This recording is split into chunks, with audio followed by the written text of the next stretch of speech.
Hello student, তোমরা যারা রাষ্ট্রবিজ্ঞান টার্গেট 2021 এই ব্যাচটায় অ্যাডমিশান নিয়েছো, তোমাদের এখন রাষ্ট্রবিজ্ঞানের ক্লাস আছে। আর এখন প্রথম অধ্যায় থেকে এই সাজেশানের এই 2 নম্বর প্রশ্নটা আলোচনার কথা ছিল। আমাদের 3 তারিখ থেকে ক্লাসটা স্টার্ট হয়েছে। আজ 5 তারিখ, 5 তারিখে জানুয়ারির 5 তারিখে এই প্রশ্নটা আলোচনা হওয়ার কথা ছিল। এই প্রশ্নটা নিয়ে আলোচনা করব। তার আগে বলে রাখি যে যারা এখনও অ্যাডমিশান নিতে চাও তারা এই নম্বরটায় যোগাযোগ করবে 9123005218। এখনও খুব একটা দেরি হয়নি, এখনও তোমরা এই নম্বরে যোগাযোগ করে অ্যাডমিশান নিয়ে নাও। 5 মাসের মধ্যে তোমাদের সিলেবাস সঠিকভাবে কমপ্লিট করানো হবে এবং যাতে তোমরা সেই সিলেবাসটা কমপ্লিট করে 90%-এর বেশি নাম্বার পাও সেটাও খেয়াল রাখা হবে, কারণ এখানে নোটগুলো খুব উন্নত মানের দেওয়া হবে। দেখো আজকের প্রশ্নটা দেখো, আন্তর্জাতিক সম্পর্কের সংজ্ঞা দাও। আন্তর্জাতিক সম্পর্ক ও আন্তর্জাতিক রাজনীতির মধ্যে পার্থক্য আলোচনা করো। ভালো করে বুঝবে। সমাজের মানুষের সঙ্গে মানুষের যেমন একটা সম্পর্ক রয়েছে, আন্তর্জাতিক সমাজে রাষ্ট্রগুলির মধ্যে তেমন একটা পারস্পরিক সম্পর্ক দেখা যায়। নিজেদের অস্তিত্বের কারণে আন্তর্জাতিক সমাজে রাষ্ট্রগুলিকে পারস্পরিক সম্পর্ক বজায় রেখে চলতে হয়। রাষ্ট্রগুলির পারস্পরিক সম্পর্ককে সাধারণভাবে আন্তর্জাতিক সম্পর্ক বলা হয়, তবে এর সংজ্ঞা সম্পর্কে রাষ্ট্রবিজ্ঞানীরা একমত নন। বিভিন্ন রাষ্ট্রবিজ্ঞানী বিভিন্ন সংজ্ঞা দিয়েছেন। তারপরে দেখো, হলস্টির মতে আন্তর্জাতিক রাজনীতি বলতে দুই বা ততোধিক রাষ্ট্রের মধ্যে পারস্পরিক প্রতিক্রিয়াকে বোঝায়, প্রতিক্রিয়ার প্রক্রিয়াকে বোঝায়। আবার পামার ও পার্কিন্সের মতে আন্তর্জাতিক সম্পর্ক ও সমাজ বলছে আন্তর্জাতিক সম্পর্ক ও সমাজের সকল মানুষ ও গোষ্ঠীর যাবতীয় সম্পর্ককে বোঝায়। তাহলে কি আন্তর্জাতিক সম্পর্ক কি? এটা হবে না, ওটা হবে না। আন্তর্জাতিক সম্পর্ক সমাজের সকল মানুষ ও গোষ্ঠীর যাবতীয় সম্পর্ককে বোঝায়।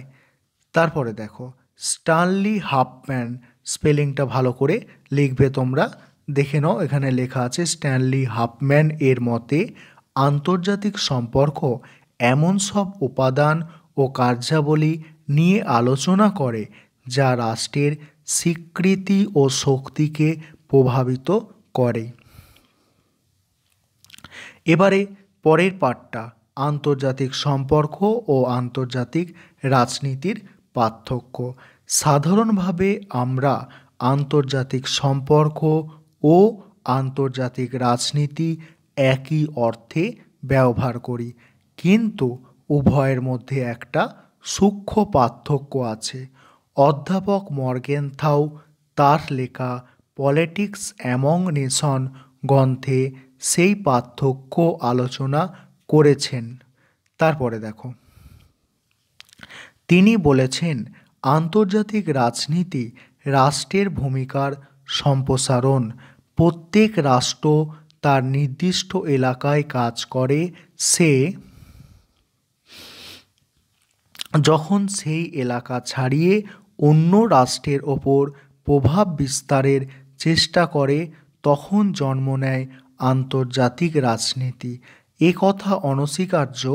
আন্তর্জাতিক সমাজে রাষ্ট্র একটি গুরুত্বপূর্ণ কারক মানে অ্যাক্টর, কিন্তু রাষ্ট্র ছাড়া অন্যান্য কারক বা অ্যাক্টর আছে, যেমন বহুজাতিক সংস্থা মানে এমএনসি, তারপরে দেখো ধর্মীয় কারক প্রভৃতি।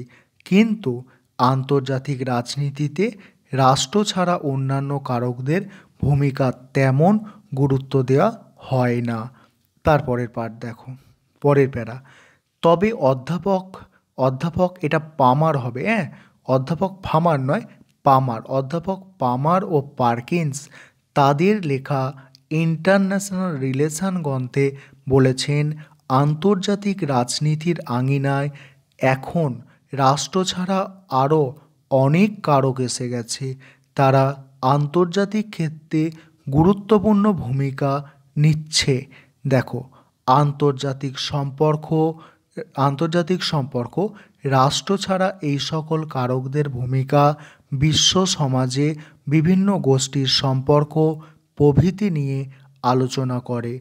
প্রকৃতপক্ষে আন্তর্জাতিক সম্পর্কের ক্ষেত্রে একটা ব্যাপকতা আছে। তারপরে দেখো, সেদিক থেকে আমরা বলতে পারি আন্তর্জাতিক রাজনীতি প্রধানত রাষ্ট্রের ভূমিকা ও রাজনীতির বিষয়গুলি নিয়ে আলোচনা করে। অন্যদিকে আন্তর্জাতিক সম্পর্ক রাজনীতি নিয়ে আলোচনা করলেও অন্যান্য আনুষঙ্গিক বিষয় এর আওতার মধ্যে চলে আসে। বিশেষ করে মানব জাতি ও সভ্যতার বিকাশ ও কল্যাণ কীভাবে সাধিত হবে সেদিকেও নজর রাখে। তবে অধ্যাপক মর্গ্যানথাউ বলেছেন, উভয়ের মধ্যে পার্থক্য চূড়ান্ত নয়, কারণ উভয়ের মধ্যে জাতীয় স্বার্থ ও ক্ষমতা কাজ করে। এই ছিল আজকের আলোচনা। তোমাদের কোনো সমস্যা হলে অবশ্যই জানাবে, আর তোমাদের ঠিক টাইমের আগে যেরকম টাইমে বলা হয়েছে সেরকম টাইমে সিলেবাস কমপ্লিট করিয়ে দেওয়া হবে। এ নিয়ে কোনো ডাউট, কোনো চিন্তা করতে হবে না। শুধু যেগুলো দেওয়া হচ্ছে পড়ো, অবশ্যই তোমরা 90%-এর ওপরে মার্কস পাবে, এটুকু আমি গ্যারান্টি সহকারে বলতে পারি।